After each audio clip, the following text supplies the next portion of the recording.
Amarachi, what's going on for you? Hello. One big thing for me is I just took the LSAT Flex this July.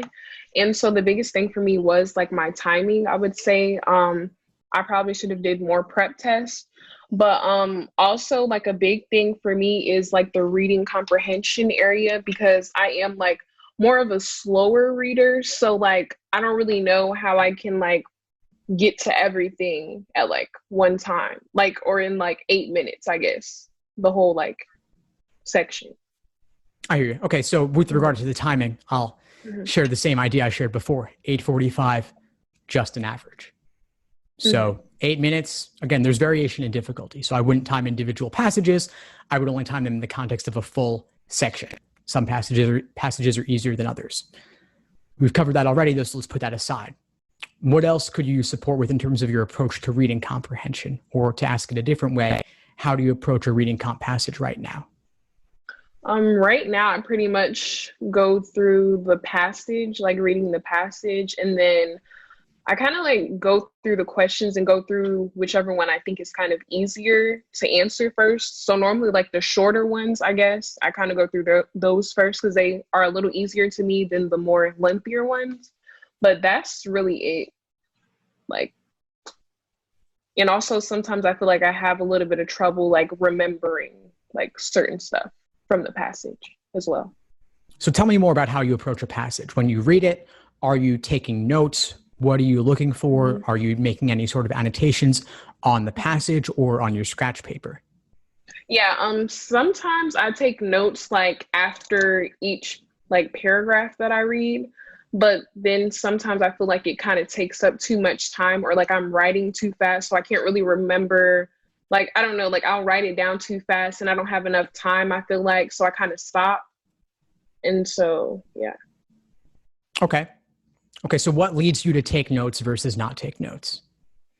Um, I feel like taking notes will help me remember, like more so like each area that I just read, because like sometimes it's harder when you're like getting new information in like the next, paragraph and like stuff like that. But it's just more so I feel like it does take up time writing it out. Yeah, it does. It's a trade off. Yeah. I want to ask you more specifically, though. You said there are some times where you take notes, and then there are other times where you don't take notes. So I'm wondering what Mhm. is involved in making that decision for different passages. Um, if I feel like the area that I'm taking notes on, like normally I feel like that area is like more like important. I guess it's more like the main idea of like the passage. So that's where I'll like normally write it down. Okay, I hear you. And how long do you spend on Mhm. taking these notes? And how long do you spend on your initial read? I'm not really sure how long I take on the notes per se, but like reading it, I'll say it'll take me like anywhere from like three, pushing like 4 minutes just for like reading it. Yeah. Okay. And then do you find that it becomes a bit of a time crunch with the questions? I heard from you that you were kind of running out of time. Yeah, I do. I feel like I definitely like run out of time by the time I get to the questions and things of that sort. Okay. Are there ever situations where you feel like there was some time that you used on that initial read through or note taking that didn't end up serving you? Yes. Okay. So what areas might that be? Sometimes like when I write stuff down, I feel like it might not have been as important as I thought it was. And so sometimes when I get to the actual questions, like sometimes I might think the main point, for example, like I might think the main point or the main purpose of the passage really was like I thought it was that, but it really wasn't. And so like that was kind of like what I wrote down. And then I go back to the questions and I noticed I was kind of off. And so it seems like it was a waste of time basically. And so do you feel like you start to get a sense of when that note taking doesn't serve you? Yeah, when I get to the questions normally. I guess what I'm asking more is, do you feel like through this process, you could Mhm. learn what sort of note taking serves your understanding and what sort of note taking does not serve your understanding? So I you can guess develop an like intuition for it. I guess like if I do it more, then I can figure it out. Because I do know like I didn't really focus on reading comprehension as much because I kind of like felt like at first, well, like I read all the time. So it's like it wouldn't be like where I needed to focus on as much. So I really focused more on like logical reasoning and logic games. But then later on, like when I started like going through it, I noticed that I'm kind of like struggling there the most. Yeah. And when are you taking the LSAT? Well, I just took it in July, so I was planning on taking it again in like maybe October or November to give me more time to really like prepare again and hopefully be the last time I'll take it. Yeah. So you've got some time to experiment. If you're going for October, you've got over 2 months. So I would be thinking about developing a consistent note-taking strategy as well as a consistent approach and an idea of where to allocate time and what to look for. Reading comprehension is more personal than any other section of the exam because you've been reading your whole life. You've been reading in different contexts. You've done reading comprehension on perhaps the SAT or the ACT or other standardized exams, or even simply in high school and college. A lot of it's a lot of reading comp. So not just one strategy will work for every single student. I typically find those who do the best in reading comp tend to mark and write down very little or not at all. So I would tend towards less, but it could serve you to write down something. Okay. So I'd suggest do a handful of passages one way, a handful of passages the other way, meaning do a handful where you write down nothing at all. Do a handful where you take some minimal notes.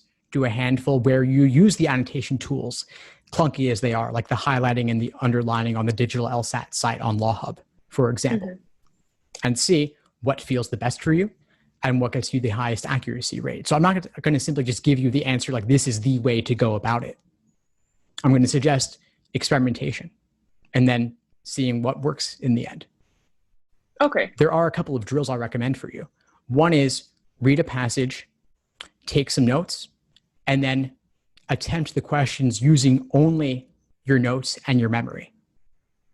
This is obviously not realistic. You will be able to go back to the passage on test day, but as an exercise, how would you engage with the passage differently if you weren't going to be able to go back to it? How would you read differently? And still take only a reasonable amount of time on that initial read. Obviously, with this drill, this is untimed. You might take 20 minutes on a passage versus that theoretical average of 8:45 that you should never actually hold yourself to. Maybe it takes 20 minutes, maybe you take 30 minutes, but as an exercise, you're really digging into the depths of your memory. I talked to Jackie about this in the logic games context. Could apply differently here. But again, just a place to play around. You could also take some simple summaries, use only your summaries. You could take more detailed notes and use only those notes. You could aim to simply read for the main idea and knock out those questions. All the general global nature questions. All right. And I have one more question. So like, since I did like just take it and I already kind of know like it's not the score that I wanted to still start on like my application, like whole application process. So that way when I take it the next time, I'll pretty much have everything, like my letters of recommendations, everything. So I've been kind of like thinking about what I want to do for my personal statement. And I just wanted to know, does it really have to be towards like why you want to be a lawyer? Or can it be like on something else, on like more so like how you've grown as a person, I would say? Or does it have to be like law related? It's both of those are totally fine. It's a personal statement. Why law school is obviously a good thing to talk about. Getting personal, sharing your story, also a good thing to talk about. I go into this a lot more in the personal statement workshops. I published 2 of them on the LSAT Unplugged YouTube channel under the law school admissions playlist. They're each over an hour. We go through real personal statements. I share some general thoughts on personal statements as well. So I would refer you there to go deeper on that. Okay. All right. Thank you. Thank you, Amarachi.